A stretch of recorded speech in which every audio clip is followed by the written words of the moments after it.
Di daerah Sumatera Selatan, banyak daerah penghasil buah nanas. Selain yang sudah terkenal seperti di kota Prabu Muli, ternyata di Kabupaten Pali pun terdapat banyak kebun nanas. Salah satunya ada di desa Talang Bulang. Tuh lihat, banyak banget kan nanasnya? Eits, sebentar dulu. Tetap harus izin sama yang punya kebun ya. Di mana ya pemilik kebun nanas ini?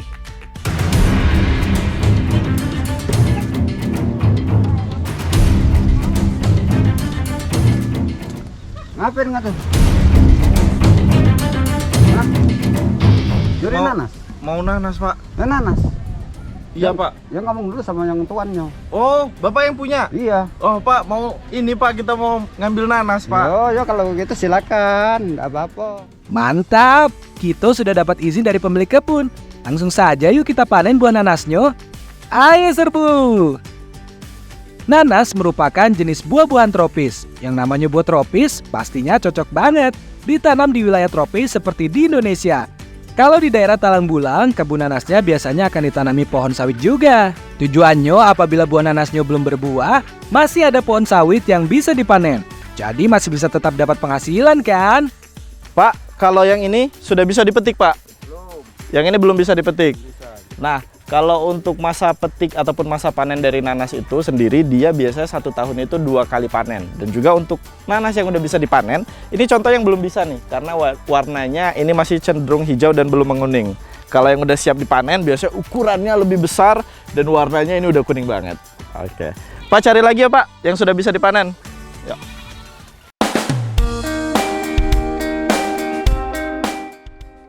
Satu lagi nih, yang tidak boleh lupa. Kalau mau memanen buah nanas, jangan pakai tangan kosong ya. Harus pakai sarung tangan dan juga golok. Biar ketika memanen kulitnya tidak terluka dan tanaman nanasnya tidak rusak.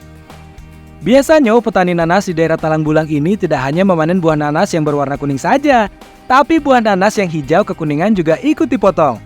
Biasanya nanas yang belum terlalu matang akan dikirim keluar daerah Sumatera maupun daerah yang jauh. Kalau dikirim yang sudah matang, takutnya ketika sampai tujuan, buah nanasnya menjadi busuk dan tidak bisa dijual. Wah, waduh, dapat banyak kita, Pak. Nah, jadi nih saya lihat nih, Ya. Ini dia nanasnya. Nah, nanas yang kita petik ini jenisnya adalah nanas hutan dan dia ukurannya cenderung lebih kecil daripada nanas madu. Betul, Pak ya? Ya, betul. Oke, ya Pak, kita olah sekarang, Pak. Pak, ya. Berat. Pak, bantu, Pak. Wah, berat juga, Pak. Ayo, Pak.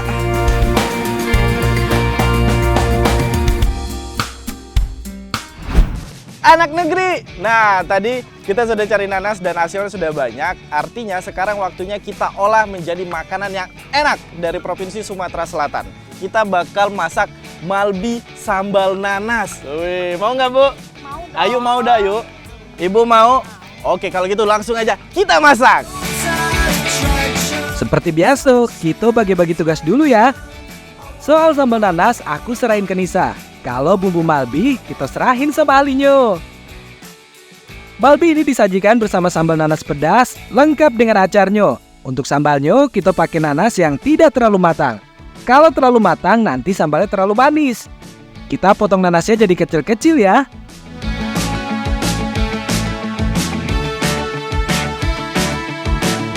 Bu, ini aku nanasnya udah selesai.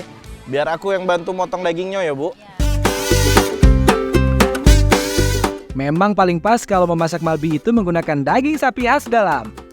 Selain mudah diolah, ketika dimasak, daging tidak akan menjadi alot.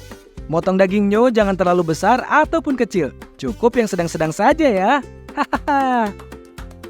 Selain daging yang tidak kalah penting yaitu santan kelapa dan juga bumbu dasar Malbinyo. Awalnya kita ulek dulu bawang merah, bawang putih, jahe, lengkuas, dan juga sedikit garam. Kalau sudah halus, baru masukkan rempah-rempahnya seperti cengkeh, kayu manis, bunga lawang, dan juga buah pala kering. Lanjut kita ulek sampai semuanya halus. Untuk membuat sambal nanasnya mudah kok. Sebelum diulek, terasinya dibakar sebentar dulu ya. Baru setelah dibakar, kita ulek bersama cabai merahnya. Ayo nih, semangat uleknya. Akhirnya, sambalnya halus juga. Langsung kita tambahkan potongan nanasnya ya. Ulek lagi sampai nanasnya tercampur dengan sambalnya. Nah, sambal nanasnya sudah jadi. Sekarang kita bikin malbi. Sebelum dimasak, kita tumis dulu yuk bumbu malbi yang sudah dibuat tadi. Aduk hingga aromanya keluar. Oh iya, jangan lupa dibumbuin garam dan gula juga ya. Kalau sudah, baru kita masukkan daging sapi yang sudah dipotong. Aduk sebentar, lalu tambahkan santan kelapanya. Sambil diaduk, tambahkan kecap manis secukupnya. Wah, kalau gini mirip seperti semur daging ya. Aduk daging malbinya sampai kuahnya menjadi kering. Nah, untuk daging malbi ini dalam proses masaknya dia tidak direbus terlebih dahulu, namun dia langsung dicampur dengan rempah-rempah yang sudah dipersiapkan. Nah, makanya dalam proses masaknya ini membutuhkan waktu 1-2 jam, namun tidak selama rendang karena dia tidak sampai sekering rendang. Kuncinya itu harus sering diaduk sampai kuahnya menjadi kering. Nah, kalau sudah kering dan berwarna kecoklatan seperti ini, tandanya malbinya sudah matang. Langsung saja kita sajikan dengan sambal nanas yang sudah dibuat oleh Nisa tadi.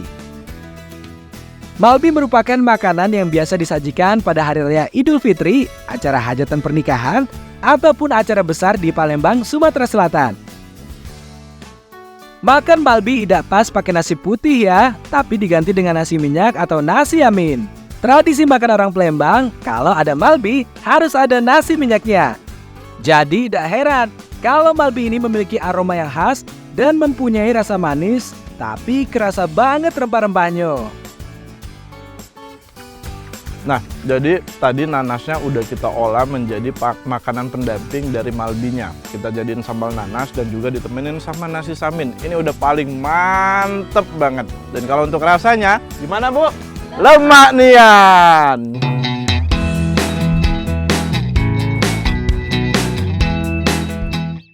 Malbi ini sekilas mirip dengan rendang, tapi rasanya jauh berbeda. Malbi ini beda dari yang lain rasanya. Manis tapi ada gurih asinnya juga. Pokoknya mantap bener deh.